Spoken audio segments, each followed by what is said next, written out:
Welcome to New York's #2 sports show. The Yankees lose another series. They lose 2 out of 3 to the Tampa Bay Rays. They're now 0-7-1 in their last 8 series, and they've only won 1 series in their last 10. I'm not even surprised. This is something, like, to me, losing 2 out of 3, that's basically checks out against Tampa. They could have won 2 out of 3. I mean, all 3 games were close. But Yankees just, it's not getting any better. I don't think that this series was anything exponentially worse than previous ones, but it's kind of just ho-hum at this point. 7-18, and some just stats that are really concerning. I mean, of course, 7-18 in the last 25 games, that's a large sample size. Like, we can't just say, hey, like, that's just part of the season. That's almost a month's worth of games. But, they haven't won back-to-back games in a month. They have not won back-to-back games in a month. I mean, to not reel off any type of winning streak at all is concerning. Also, they've lost 6 straight series openers. Ironically, the last one that they won was against Baltimore, who is going to be this weekend's opponent. We'll definitely get into that. And then also 5 straight rubber game losses. After starting the season 6-0, then you lose the next 5. And this is what this Yankee team has provided in recent years, where the highs are pretty high. They really are, and especially more so in the first half of the season. But even beyond that, the lows are just extremely low. That all said, somehow the Yankees are only 2 games out of the division, because the Baltimore Orioles got swept by the Cubs, which at home, which is a pretty big surprise. That all said, I think the Orioles will absolutely win the series this weekend. To me, it's a matter of, is it 2 out of 3 or is it a sweep? That's just how I feel. And we'll talk about the pitching matchups, and it's a huge series. But if you're a Yankee fan, how could you feel in any way confident heading into it? And it's the last series before the All-Star break. It'd be huge for the Yankees to get the series win, because if they do that, then they'll be at worst 1 back. Now, they're 3 back on the loss side. But here's the thing, the Red Sox, they're only 2 behind the Yankees on the loss side. So the Yankees are closer in the loss column to Boston than they are to Baltimore. That's how bad things have gone. And the AL East struggles basically continue. So what is that now? 14-19 versus the AL East. And, look, could the Yankees win the series? Yes, but they could have also gotten swept. I mean, the Yankees, they won by 1 in game 2. But just the fact that typically what happens lately in these 3-game sets is they'll lose the first, win the second, lose the third. That's typically what's happened. Now, there's a sweep thrown in there. There's a 2-game series sweep to the Mets. There's a 4-game split to Toronto. But typically speaking, this is what it's been, so you can't be surprised. To get into just the starting pitchers real quick, they did struggle this series, and the bullpen was good. So that's a good sign there. I mean, more of the high leverage pieces, I guess, but there's been some pitchers emerging, like Jay Cousins comes to mind. He's done a nice job, and I think maybe could be someone that maybe is dependent upon a little bit out of this bullpen. But, yeah, I honestly think Carlos Rodón, he just doesn't give you a chance to win flat out.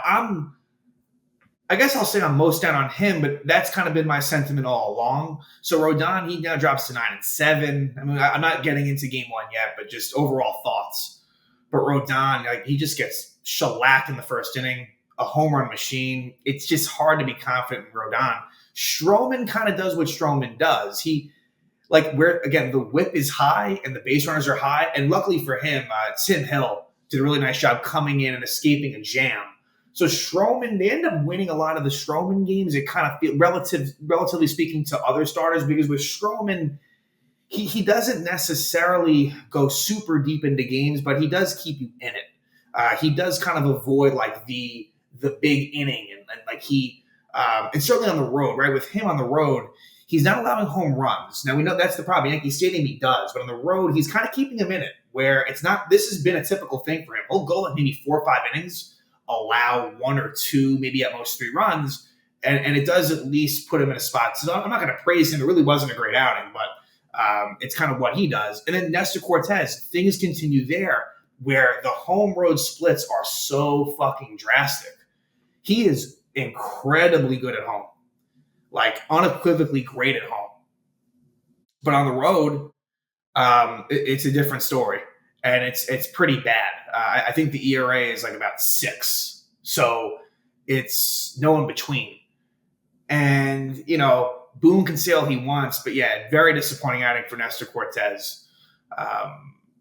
And he's been pretty good lately. And I think his record drops to 4-8, which is very misleading. He's not 4-8 bad. Like I said, it's as simple as this. His home numbers are spectacular, like top notch.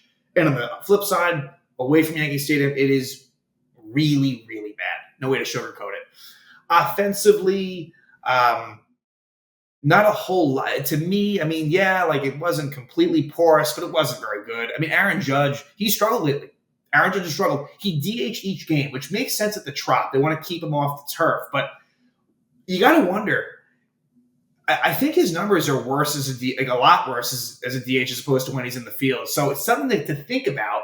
But with standing out, and Soto, and here's the thing with Soto. Soto, he had a pretty good, I think the stats would probably tell you he had a pretty good series, or at least decent. But with him, the concern is that he keeps on that right hand. Clearly, there's still major discomfort there. So I don't know what to say on that. That is definitely not great for Soto, but they say it's not going to get any worse. The point is to say back to Judge, Soto probably is going to have some DH days to get Judge in there because, look, Trent Grisham is going to be playing center field a lot of the time. Now, Trent, decent series for him, all told. But in thinking about the series coming up, game one will be Cade Povich, the lefty. So that'll be an easy situation where Judge will be back in center field. And maybe what they'll do is for games 2 and 3, maybe they'll split it up where maybe Judge gets one game in the field and then Soto one. We'll see. I know there's also rain in the forecast as well, so I wouldn't be surprised if you might see maybe a postponement come for game one, but who knows. But there was a lineup change as well. So after game one, they made a switch, which honestly kind of makes sense, although they might change it as well. Verdugo goes from cleanup to leadoff, and Rice goes from leadoff to cleanup. I think the way that those guys are playing, not really. Verdugo really isn't much of a table setter, but just from a contact oriented standpoint, I get it. I think to me, more moving Rice, who's shown power, moving him to cleanup. I think, I get that because really Rice hasn't been walking a ton as I've seen it, and he's been striking out a little bit. So in terms of the tools he's been providing, it hasn't really been so much in the sense of a leadoff hitter. They really don't have one. And so that's where they're at. Not a whole lot more to add. It's kind of a lot of same old, really. There isn't one specific person that I want to single out. Like I said, honestly, really, Judge has been truly going through it. And when he's not performing, this team is going to have a really hard time winning games. So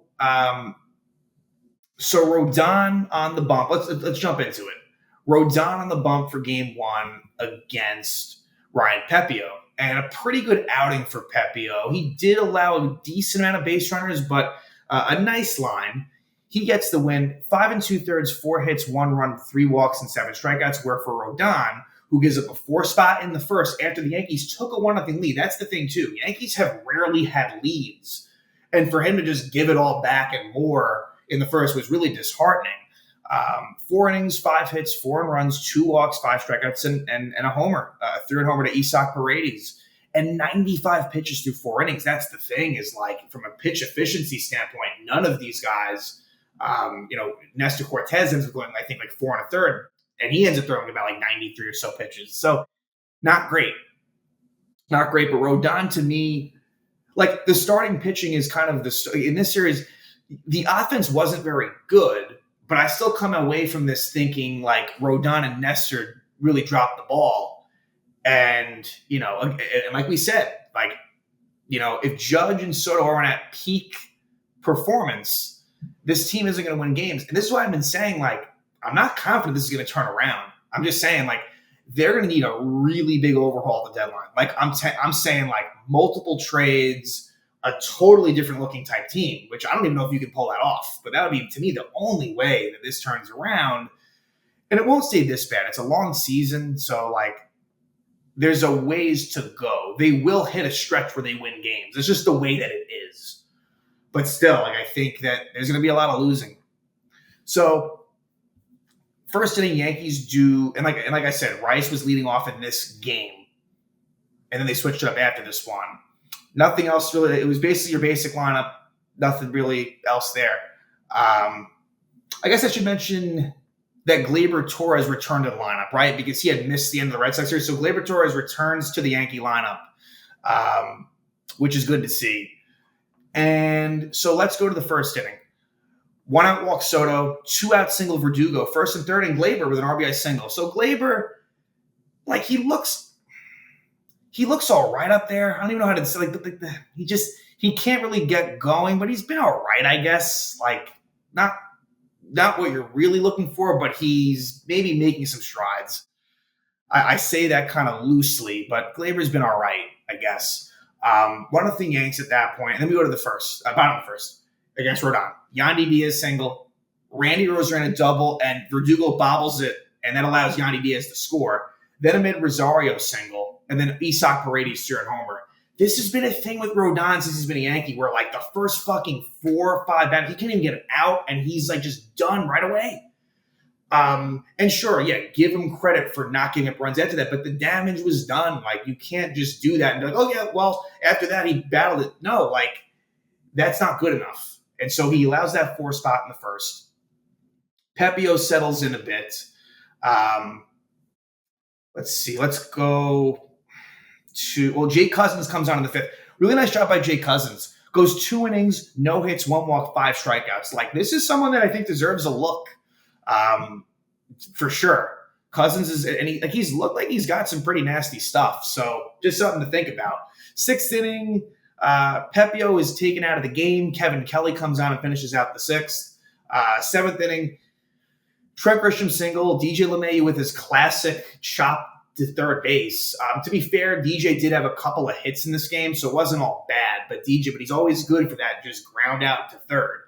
Colin Poche, lefty, comes on, and Poche the Yankees really have gotten, ever since Poche, has been with the Rays, which has been a while now, Yankees seem to do well against him. Ben Rice, lefty, 2-run homer. So that was good to see. 5th homer of the season.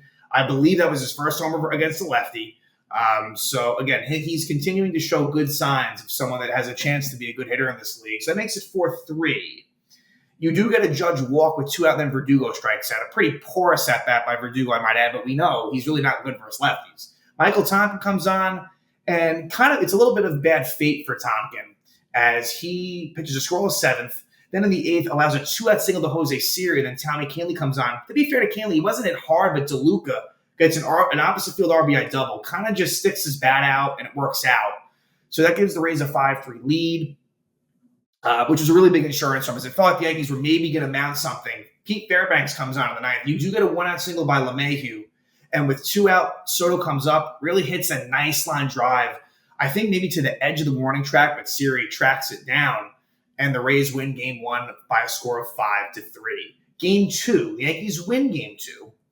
Not a whole lot of offense to speak of at all. In fact, I'd say out of all the games, the offense was probably the weakest in Game 2, but the bullpen really did a great job. They were able to put up, 4 2/3 scoreless innings, I think. So, Tim Hill, Luke Weaver, Tommy Kahnle, and Clay Holmes did a pretty nice job. And Stroman just kind of was able to wiggle out of jams. 4 1/3 innings, 7 hits, only 1 earned run, 2 walks, and 2 strikeouts. So a low amount of strikeouts. There was also a hit by pitch. Like, it is kind of miraculous, but this is what he's done in his whole career. So, but yeah, Verdugo leads off this game. Rice has moved to the cleanup spot, and the Yankees take the lead. 2nd inning, 1-out single Volpe, and then Grisham with an opposite field RBI double to score. So Grisham, he's not really all that great, but he's kind of been like the least of concerns for me, within this losing stretch. He's been all right. And so it's an RBI double for Grisham. Placed pretty well. It was fair. Rosarena maybe could have played it better, but Volpe with speed is able to score, makes it 1-0 Yankees. Yankees kind of catch a break in the 2nd where a ball – no, was it the 2nd? No. Also, the Yankees break their stolen base. So the Yankees, I hadn't really mentioned this. The Yankees have gone 20 plus games with no stolen bases, which is insane when you consider that now there's an increase in steals. And the fact they didn't have any for fucking 20 plus games is really nuts. Soto breaks that streak later in this game.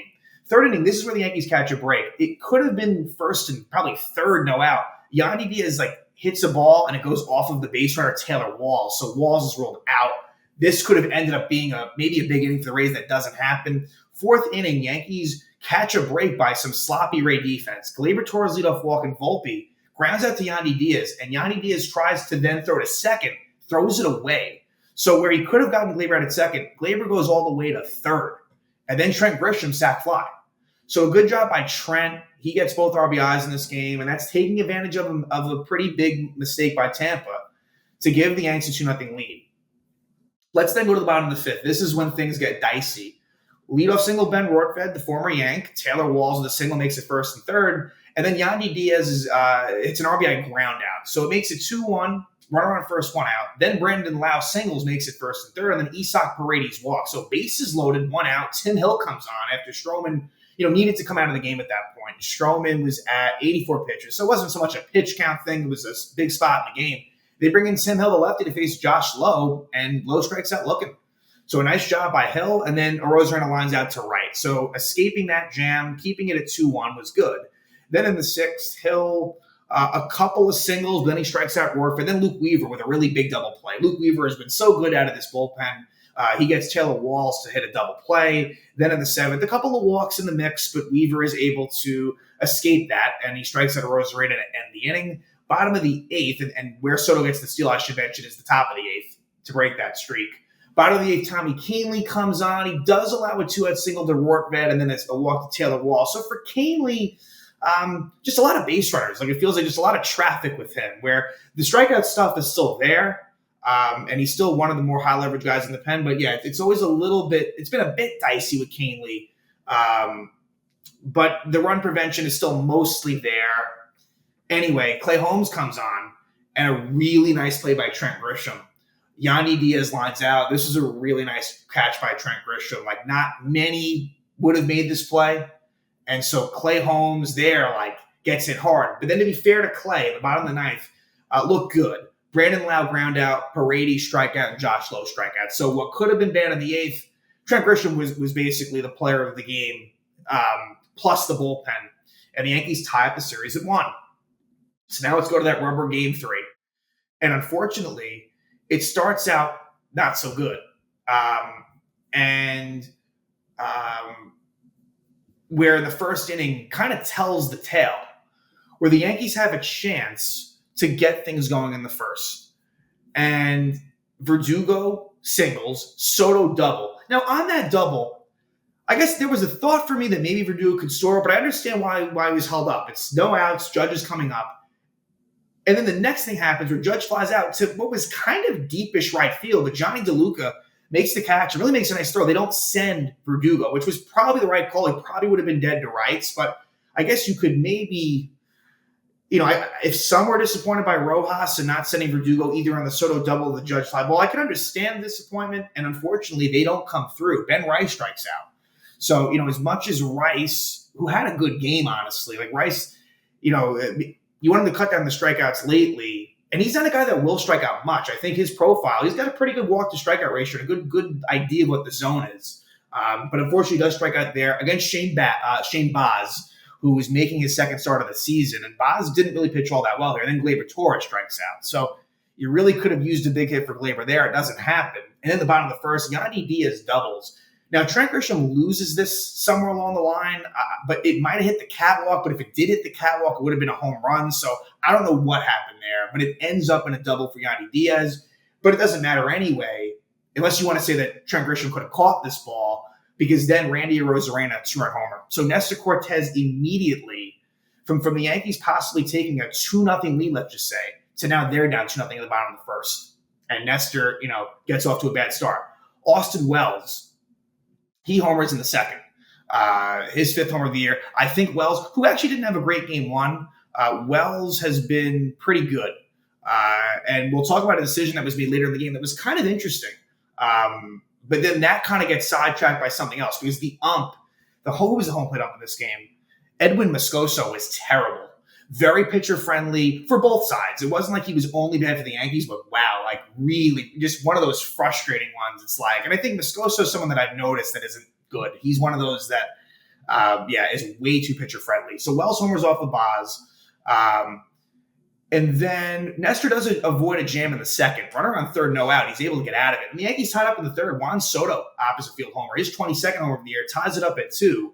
But then in the third, with the Yankees just having tied the game, Nestor gives up 3 runs. Yandy Diaz ground rule double down the left field line. And then after a ground out, Brandon Lau RBI single. Then after Isaac Paredes walk, a down the third baseline RBI double for Ahmed Rosario. And then a sac fly for Jose Siri makes it 5-2. That's a bad job by Nestor. Yankees just tied it up. You got to hold it. And he makes it even worse than it originally was. Top of the fifth, Shane Baz gets into some trouble. Single Oswaldo Cabrera, who I should have mentioned, he was in the lineup. LeMahieu got kind of banged up in game 2 a little bit. He got hit by a pitch. He kind of fouled one off his kind of neck area possibly. So I don't know if that had anything to do with it or if it was a scheduled day off. But Oswaldo comes in and actually I thought was solid. I kind of wish that, not that Oswaldo's anything great, but I do wish that he would play more than he does. Soto walks with 1 out, so it's first and second, and they take Shane Baz out of the game. Kevin Kelly comes on, and there's a wild pitch. Then Judge walks, so it's bases loaded 1 out, and Ben Rice hits a sac fly. So that makes it 5-3, then Gleyber lines out to right. So Gleyber was up in some pretty big spots. I can't say that it was all bad. There was some hardish contact, but still. 5th inning, Cortes is not able to finish it up. He comes in the bases loaded 1 out spot. Great job by Michael Tonkin getting a really big double play against Jose Siri to hit a double play. Again, I really like what Michael Tonkin's done since he's been a Yankee. He's really been, honestly, for me, after Weaver, I think Tonkin's the guy I trust the most after him. He's really been very solid. The lefty Garrett Clevenger comes on. He pitches a 1-2-3 6th inning for the Rays.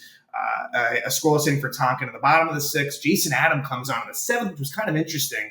Adam and Fairbanks are their 2 best relievers. Adam goes 1-2-3 in the 7th. Jake Cousins comes on. He pitches a scoreless bottom of the 7th. Top of the 8th, Judge strikes out against Adam. Then they bring in Colin Poche, who the Yankees have had some success against. Ben Rice walks, Gleyber singles.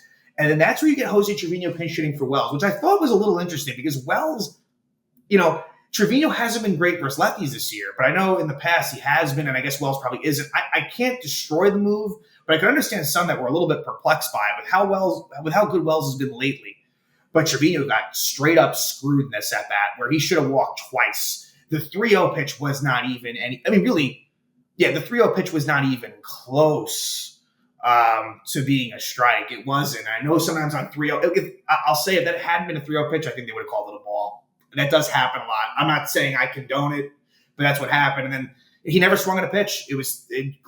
Trevino took all 6 pitches. He should have walked twice. The full count was a ball as well. So that was really big. Matt Blake actually gets thrown out. I don't blame him. They take out Poche. Manuel Rodriguez, the righty, comes in. Volpe walks, and then Trent Grisham flies out. And even Trent, I think the first pitch was a ball. So it stays 5-3. Caleb Ferguson comes on and actually pitches a 1-2-3 inning. I think that was kind of big for him because to me, if he had a bad outing there, I think the end is near for him, but he does pitch a 1-2-3 inning. Top of the 9th, the closer, Pete Fairbanks, comes on, gets in a little bit of trouble. He walks Oswaldo Cabrera, then Verdugo grounds out, and that's what's frustrating. Verdugo, there's just nothing.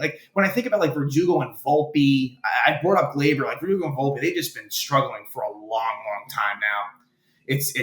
Verdugo's fallen off the cliff. He grounds out. Cabrera moves over to second.